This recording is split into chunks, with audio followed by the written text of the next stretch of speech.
IIT Malhotra YouTube channel में आप सबका स्वागत है। आज फिर हम थीटा टेट थ्योरी से MCQ लेकर आए हैं, जो कि आप लोग का जो IIT के यानी कि जो CBT एग्जाम होने वाला है उसमें सेम हूबहू क्वेश्चन यहीं से आएगा। तो आप लोग देखना ना भूलें और अधिक से अधिक अपने दोस्तों मित्रों के साथ शेयर करें। तो हम चलते हैं, आज का पहला क्वेश्चन देख लेते हैं। क्वेश्चन देखने से पहले आप लोग PDF के लिए टेलीग्राम अवश्य ज्वाइन कर लें, IIT मल्होत्रा। तो आज का पहला क्वेश्चन देखते हैं। देखिए क्वेश्चन क्या है। क्वेश्चन है ड्रिल में फ्लूइड्स का उद्देश्य क्या है। जो ड्रिल है, ड्रिल में आखिर फ्लूइड्स का उद्देश्य क्या होता है। तो आखिर ड्रिल में जो फ्लूइड्स है उसका उद्देश्य क्या हुआ। देखिए थोड़ा सा ध्यान दीजिए इधर कि ड्रिल और टैप, रिमर, ये तीनों में फ्लूइड्स का काम क्या है। चाहे ड्रिल हो, ड्रिल की जगह पर रिमर पूछ सकता है कि रिमर में फ्लूइड्स का उद्देश्य क्या होगा। टैप पूछ सकता है कि टैप में फ्लूइड्स का उद्देश्य क्या होगा। तो फ्लूइड्स का उद्देश्य है चिप्स को बाहर निकालना या कूलेंट को अंदर डालना। फ्लूइड्स का एक ही उद्देश्य है कि चिप्स को जो बाहर निकलेगा, जो कटिंग करने के बाद चिप्स को बाहर निकलेगा, और फ्लूइड्स और कूलेंट को अंदर डालने का काम करता है। चाहे हम लोग ड्रिलिंग करेंगे या टैपिंग करेंगे या रिविंग करेंगे।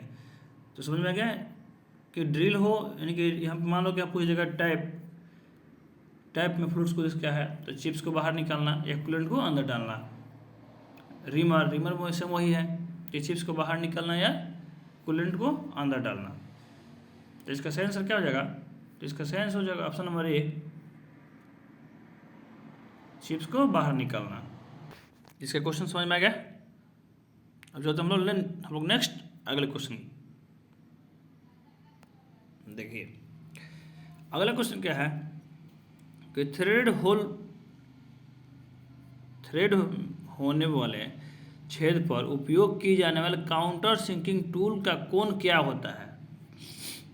जब हम लोग थ्रेड होल जब करेंगे तो उसमें जो काउंटर सिंकिंग टूल का उपयोग क्या किया जाता है। देखिए यहाँ मान लीजिए एक जॉब है,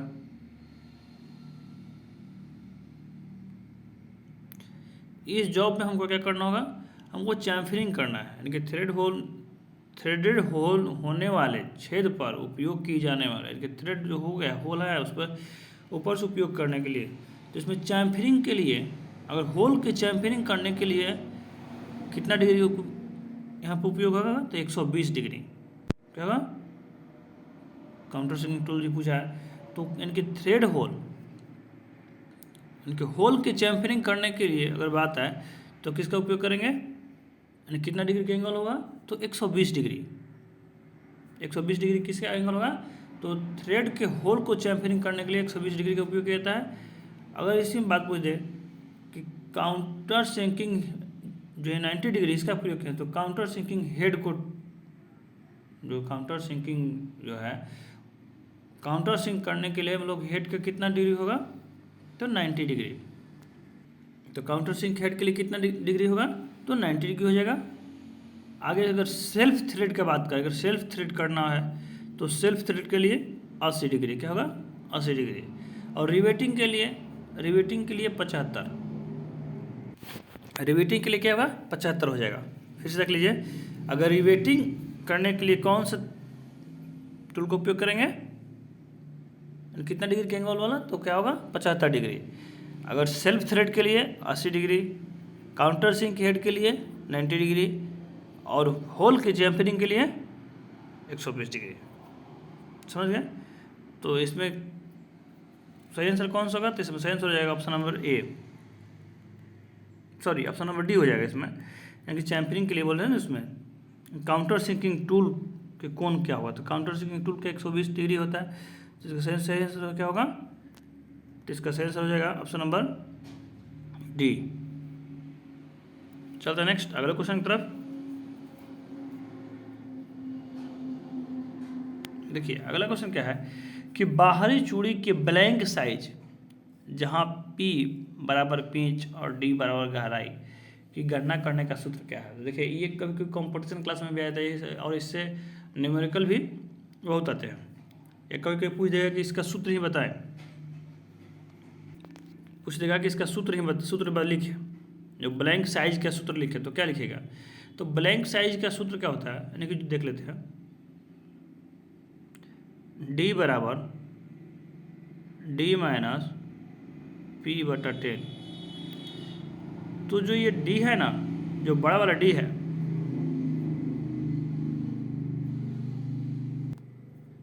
जो बड़ा वाला D है, ये बड़ा वाला D तो ब्लैंक साइज हो जाएगा। बड़ा वाला D का मतलब क्या होगा, ब्लैंक साइज। जो छोटा वाला D है, इसका मतलब थ्रेड की गहराई, डेप्थ ऑफ गहराई, यानी कि थ्रेड की गहराई है, डेप्थ ऑफ गहराई। P मतलब पिंच, यानी कि जो दो थ्रेड की जैसे थ्रेड हो गया, तो इस दोनों थ्रेड का पिच की दूरी क्या हो, इसकी जो बीच की गैपिंग है उसको क्या बोलेंगे, पिच। समझ गए, P मतलब पिच।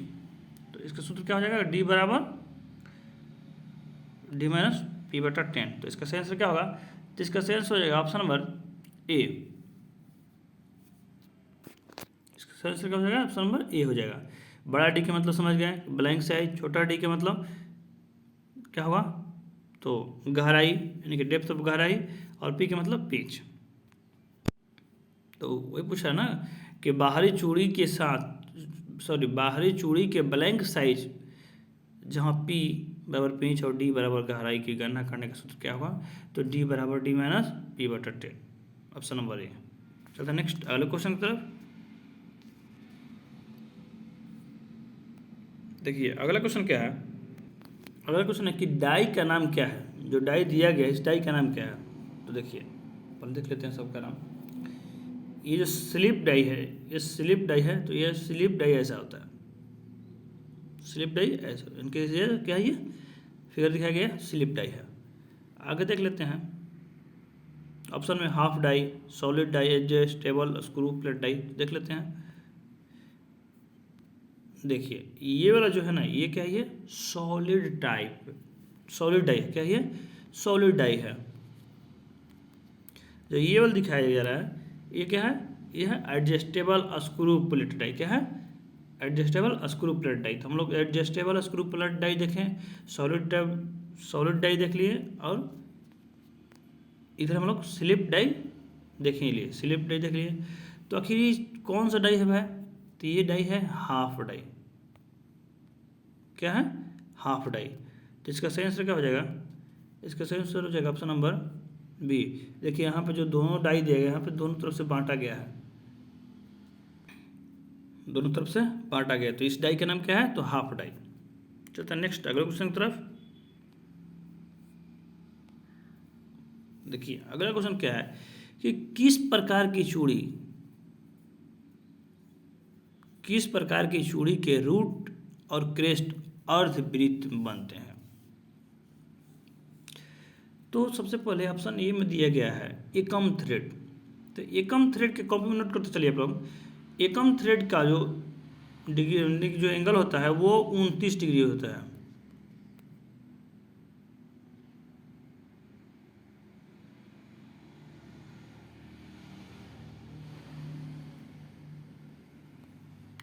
क्या होता है, 29 डिग्री होता है। और थ्रेड होता कैसा है, तो थ्रेड ऐसा हो गया, एकम थ्रेड।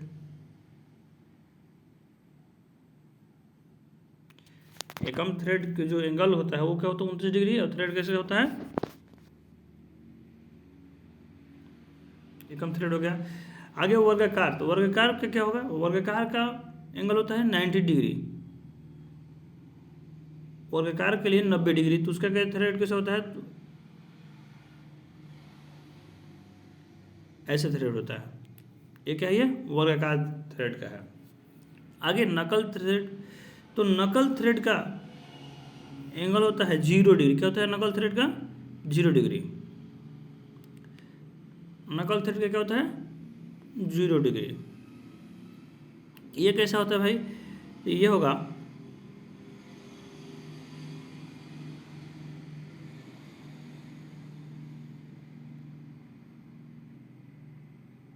ये थ्रेड अर्धवृत्ताकार आकार में होगा, अर्धवृत्ताकार में होगा। तो इसमें देख लेते हैं,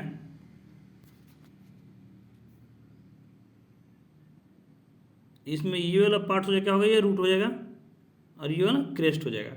तो क्वेश्चन में क्या पूछा है कि किस प्रकार की चूड़ी के रूट और क्रेस्ट अर्धविधि के कारण बनते हैं। तो अर्धविधि के कारण इनके रूट हो गया ये, क्रेस्ट हो गई है, तो क्या होगा ये नकल थ्रेड हो गया। तो इसका सही आंसर क्या होगा, सही आंसर हो जाएगा ऑप्शन नंबर सी, नकल थ्रेड। क्या होगा, नकल थ्रेड। और जो ये ट्रेपोजाइल चूड़ियाँ हैं इसका एंगल कितना होता है, तो इसका एंगल होता है, लिख लीजिए 30 डिग्री। इसका एंगल कितना होता है, 30 डिग्री होता है। तो आज के लिए इतना है, फिर मिलते हैं नेक्स्ट क्लास में। दोस्तों अगर आप लोगों को वीडियो अच्छा लगे तो आप लोग अधिक से अधिक अपने दोस्तों मित्रों के साथ शेयर करें, क्योंकि एग्जाम में बहुत ही कम समय बचा हुआ है। और PDF के लिए टेलीग्राम अवश्य ज्वाइन कर लें, ITI मल्होत्रा। Thank you.